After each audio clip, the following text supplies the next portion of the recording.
What is your highest competition title? Titles! Naku, mahirap ata yun. Teka muna. The highest competition I swam in was the Olympics in 1984 in Los Angeles. Now, the highest title or the highest place that I've actually attained was in the Asian Games in India, New Delhi, 1981. Mga ganyan. Alright, so can you tell me when did you start doing the sport? Oh, I started really young. I started competing, I was only 5 years old. And my first international competition, I was 11. Yun. What fuels you to do this? My dad was the one who encouraged me or really wanted me to swim. So I joined a lot of competitions. I never really thought I was any good because my brothers were much faster than I was. But I just loved it and I enjoyed the friends. Actually, my husband used to be a swimmer. We used to swim together. So I guess it was something that I just enjoyed the sport. So do you recommend this sport for fitness? Oh yes. I think swimming is the one sport wherein you have no injuries, very, very minimal injuries compared to running or, other sports. It's very friendly and you get a total body workout when you go to swim. What's the recommended average hours of swimming, like in a day or in a week? It depends on your level or what you want to attain. If it's for fitness. For fitness,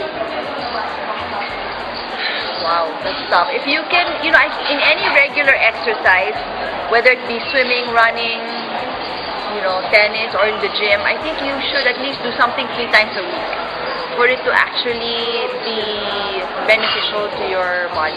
So is there any disadvantage or risks in doing this sport? The only bad thing, maybe you'll smell like chlorine. Your hair will be wet the whole time. You may have dry hair because of the chlorine. You may have tan lines because of your swimsuit.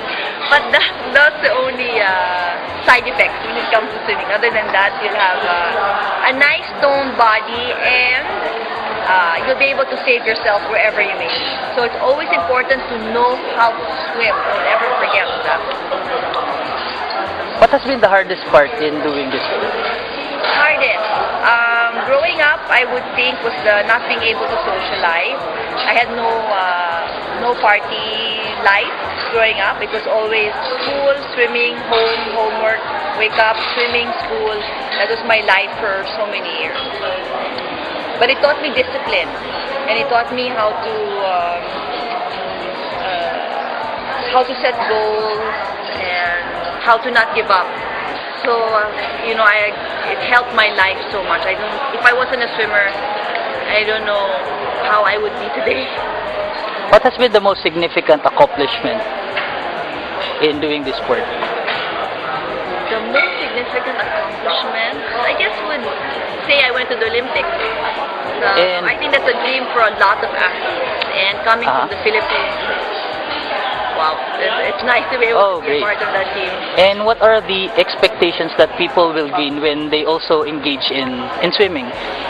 I think it's just an overall confidence. Knowing that you can actually swim. A surprising fact is not a lot of people know how to swim. I mean, they can jump in the water, they can langoy after, but they won't really know how to swim properly. Or if anything happens to you, let's say on a boat, nag-capsize or something, at least you know how to protect yourself at hindi kayong magpapanik. And lastly, what advice would you give to other people who would also like to do your sport? Swim, find a coach, learn the proper strokes. I think that's so important. So you'll swim better exercise for you if you swim efficiently. So look for a coach, somebody that will help you, and enjoy the sport. Alright, thank you so much.